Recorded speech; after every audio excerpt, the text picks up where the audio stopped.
Bismillahirrahmanirrahim. Assalamualaikum warahmatullahi wabarakatuh. Perkenalkan, nama saya Rosa Amalia dari Program Studi Pendidikan Matematika semester 2. Tujuan dibuatnya video ini untuk memenuhi salah satu tugas individu ibadah akhlak dan muamalat yang diampu oleh Bapak Sueb MPDI. Di sini saya akan membahas tentang haji. Yang pertama, hakikat haji. Hakikat ibadah haji pada dasarnya adalah suatu tindakan muhajadah atau upaya jiwa yang sungguh-sungguh untuk memperoleh kesadaran musyahadah atau penyaksian, yakni proses kegigihan seseorang hamba mengunjungi Ka'bah. Selanjutnya ada sejarah haji. Di sini saya akan menceritakan sedikit atau secara singkat sejarah haji. Ka'bah pertama kali dibangun oleh Nabi Adam alaihissalam setelah mendapatkan perintah dari Allah Subhanahu wa taala. Sejak saat itu juga Nabi Adam diperintahkan untuk melakukan tawaf atau berjalan mengelilingi Ka'bah. Namun banjir besar pada masa Nabi Nuh ternyata ikut menghancurkan Ka'bah. Akhirnya Ka'bah dibangun kembali pada masa Nabi Ibrahim. Pada masa Nabi Ibrahim, Allah Subhanahu wa taala memerintahkan Nabi Ibrahim untuk membangun kembali Ka'bah dan menyeru seluruh umat manusia supaya melakukan tawaf. Pada masa ini jugalah ritual haji yang akhirnya kita laksanakan sampai sekarang. Misalnya tata cara lempar jumroh di Mina. Selain itu ada ibadah syai atau berlari kecil dari Bukit Safa dan Marwah dan sebagainya. Selanjutnya, cara mencapai haji mabrur. Apa sih haji mabrur itu? Haji mabrur diartikan sebagai haji yang tidak dikotori oleh dosa atau hal yang diterima oleh Allah dan tidak ada kesombongan di dalamnya.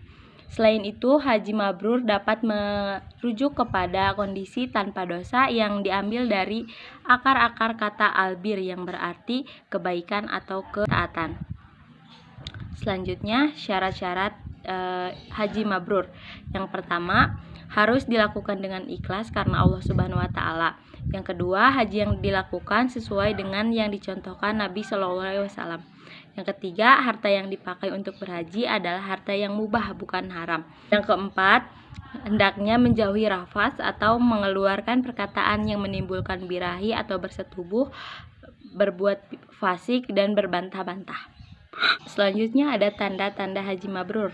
Sebenarnya yang mempunyai hak menilai kemabruran haji seseorang hanyalah Allah Subhanahu wa taala, dan sebagai manusia kita hanya bisa menilai mabrur tidaknya haji dari pandangan manusia saja. Ada beberapa tanda haji mabrur menurut para ulama Islam berdasarkan akan keterangan serta nas Al-Qur'an dan As-Sunnah. Yang pertama, segala amalan ibadah haji dilakukan dan berdasarkan atas keikhlasan mendapatkan keriduan Allah Subhanahu wa taala dan juga dilaksanakan sesuai dengan tuntunan syariat Islam. Yang kedua, harta yang digunakan dalam melaksanakan ibadah haji tersebut adalah hasil harta yang halal.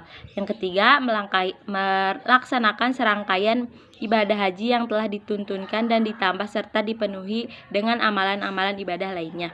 Yang keempat, tidak melakukan perbuatan maksiat khususnya dalam melaksanakan ihram. Yang kelima atau yang terakhir, kebaikan dan amal solehnya meningkat setelah melaksanakan ibadah haji dan tiba di tanah air. Yang selanjutnya ada hikmah haji. Yang pertama, menghapus dosa-dosa kecil dan menyucikan jiwa orang yang melakukannya. Lalu yang kedua, mendorong seseorang untuk menegaskan kembali pengakuannya atas keesaan Allah Subhanahu wa taala serta penolakan terhadap segala bentuk kemusyrikan, baik berupa patung-patung, binatang, bulan, matahari serta juga segala sesuatu selain Allah. Yang ketiga, mendorong seseorang memperkuat keyakinan tentang adanya neraka, keadilan Allah dalam kehidupan.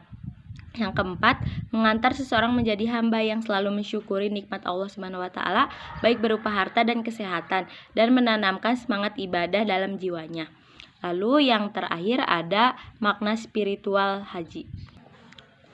Makna ibadah haji sungguh-sungguh memberikan pelajaran luar biasa atas perjalanan spiritualitas kemanusiaan hamba Allah Subhanahu wa taala dalam mengharapkan ridho Allah dan meraih cintanya.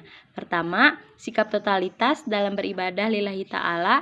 Setiap ibadah menuntut adanya totalitas kepasrahan dan kepatuhan. Kedua, sikap selalu ingin dekat dengan Allah Subhanahu wa taala. Karakter manusia yang dekat dengan Allah Subhanahu wa taala lah yang sanggup melaksanakan segala perintah dan menjauhi larangannya dengan ketulusan hati untuk melaksanakan ibadah tanpa ragu sebagai rasa syukur kepada Allah Subhanahu wa taala. 3. Sikap keberanian menanggung risiko yang berat sebagai bentuk kecintaan kepada Allah Subhanahu wa taala melebihi kecintaannya kepada yang lainnya. Lalu yang terakhir, sikap melepaskan dan memerdekakan diri dari sifat dan sikap buruk manusia. Mungkin sekian yang bisa saya sampaikan, kurang dan lebihnya mohon maaf. Ditutup, wabillahi taufiq wal hidayah. Wassalamualaikum warahmatullahi wabarakatuh. Terima kasih.